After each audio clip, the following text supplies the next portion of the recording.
everyone, Casquatch here, and today I am bringing you the review on the Early Access 5.0.3 version of the Stomping Land. This is just a general concept video showing you how to build things and what you can kind of do in the game as it stands right now.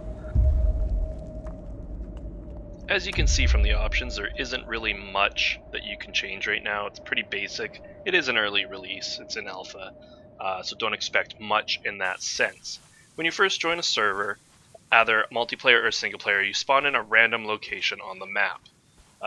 Your goal is to survive. You chop down wood or hit rocks to gather rocks, and that's pretty much all the gathering right now.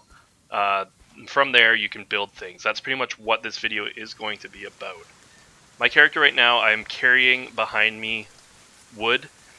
That is what you can do in the game. You just chop stuff down, place it on the ground, and as you stack things, they go into a chest. You have to watch out, like there, random dinosaurs will just run up on you. If they see you, they will come up and kill you and one-hit you. There are different variations of dinosaurs. That one will one-hit you. Some of them will run around circles around you right now. Others will ram you a couple times. That guy just bites your head off. And what I'm going to show you now here is how to chop wood and I guess what you'd call mine rocks. To hit rocks and wood, you just attack it with your axe. And then you drop it on the ground by clicking again. As I said before, you can see it just stacks up in chests. And from there, you interact with it with whatever you have that key is bound to.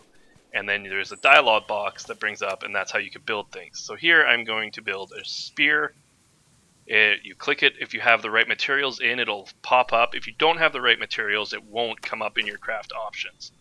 You then craft it, it takes a little bit of time, and then you have your item, and it takes everything out of that chest. So if you have 10 times as much stuff of what you need, but you click on spear, it will use everything in there. And here I'm showing you how we are going to build a shield. A shield you cannot use with a weapon. It's specifically the only thing you can hold. One thing nice with the shield is that you can actually attack with it and block at the same time. It only gets one use and it will get destroyed from dinosaurs after, but you can kill a dinosaur with it. I do not know if it works with players or not.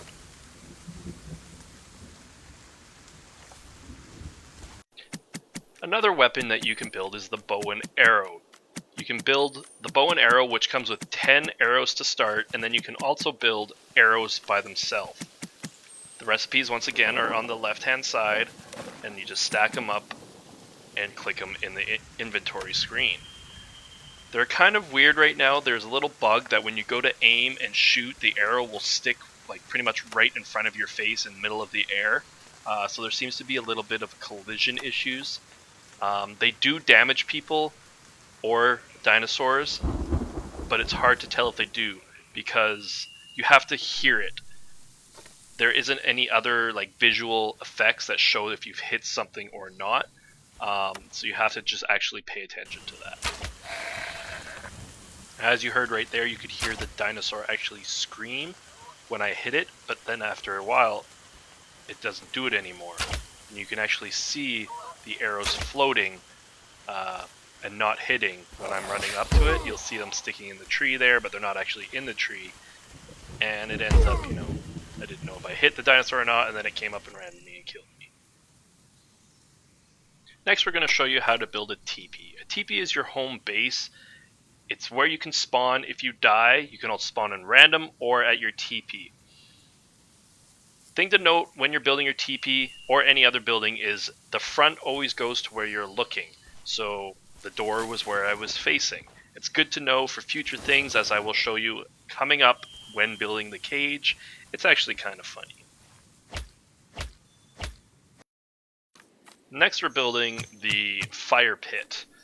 You cook your meat that you get from dinosaurs on this fire pit. It also lightens up the area so you can see better. It's a recipe once again on the left hand side on how to build it. Build it through the action menu, and there's your fire pit. One thing nice about the fire pit is you can repack it and move it. On the note of cooking meat, I haven't quite figured it out yet. I have to play with it some more or figure it out, but it wouldn't let me cook my large meat on any of the fire pits. I don't know why. So if you know why, leave a comment. Next, I'm going to show you how to build a cage. A cage you can hold dinosaurs or other players in it if you capture them. As with all the other buildings, it will build in the way that you are facing. So you have to make sure that you aren't in the middle of a rock or whatever when you build it.